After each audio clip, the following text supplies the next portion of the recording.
nih aku mau jelasin ke kalian 5 hal yang perlu kalian tahu sebelum nyebur ke bisnis MLM. Oke? Sebelumnya aku mau kasih tahu ke kalian dulu, MLM itu artinya multi level marketing.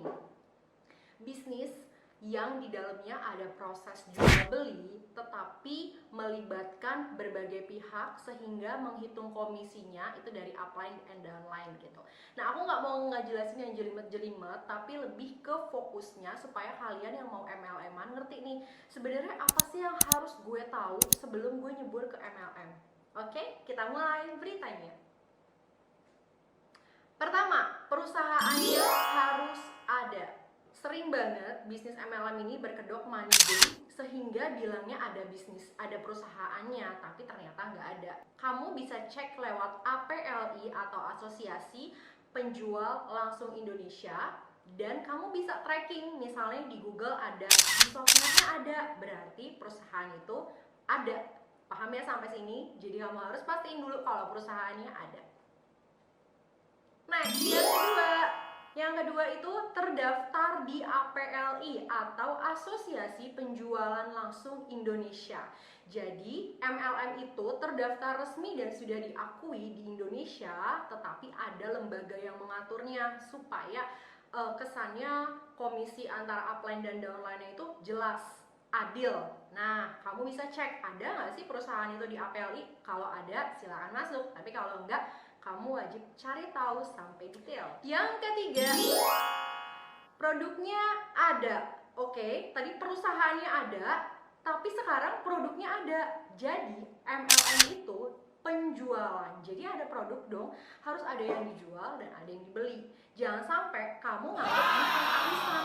Tahu kan arisan? Kalau arisan itu nggak ada barangnya, duit lo, duit gue digabung-gabung, diputer-puter. Nah, hati-hati sama yang namanya sistem arisan seperti ini. Jadi harus cek barangnya ada atau enggak, pernah dicoba atau enggak, dan paling penting lagi, ada di BP POM atau enggak. Karena ini kan menyangkut kepercayaan konsumen ya, berarti kamu harus hati-hati kalau jualan barang-barang yang dari MLM. Keempat, ada sistem bagi hasil yang adil, dan ini terlihat jelas saat kamu di prospek tanya, "Kak, aku kan baru, aku dapat apa?" Oke, "Kak, aku kan udah lama nih, aku bisa kerjain bisnisnya sistem apa?" Jangan sampai kamu masuk terus kamu nggak dapat apa-apa. Padahal yang benar itu dimanapun kamu melangkah pertama kali udah ada hadiah. Boleh hadiah, boleh uang, boleh komisi yang udah disediain buat kamu. Minimal dari keuntungan jualannya aja. Tapi kalau kamu baru masuk terus kamu langsung bilang, "Enggak, kamu tuh belum punya apa-apa, belum dapat apa-apa." Hati-hati ya sama yang kayak seperti itu ya. Karena bisnisnya itu harus adil dari yang baru masuk sampai yang udah lama, ada jenjang karirnya. Next, yang kelima, terakhir, paling penting, sistemnya direct selling. Jadi artinya penjualan nih langsung ke customer. Itulah kenapa barang-barang MLM jarang kamu temui di drugstore. Tahu nggak kenapa? Karena mereka memang memangkas biaya sewa toko. Ngerti ya artinya? Misalnya nih, kamu punya suatu barang yang mau kamu jual, terus kamu jualnya maunya di mall A dan mall B. Mall A ada di Jakarta, mall B ada di Bekasi. Pasti biayanya lebih mahal yang di Jakarta. Itulah kenapa sistem MLM ini memotong atau memangkas biaya sewa toko dimanapun. Jadi kita belanjanya langsung ke aplikasinya. Nah, kalau sekarang sih udah lebih canggih ya, ada aplikasinya. Nah, biasanya tuh langsung ke toko itu ya.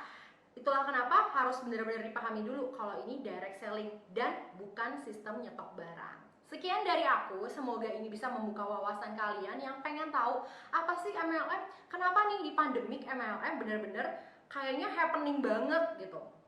Tapi sebelum kamu nyebur, kamu harus tahu dulu apa sih sebenarnya 5 kriteria yang tadi udah aku sebutin yang perlu kamu make sure ke MLM yang mau kamu masukin. Terima kasih udah nyaksiin ya. Sukses terus, semoga kamu bisa berbisnis loh. Bye-bye.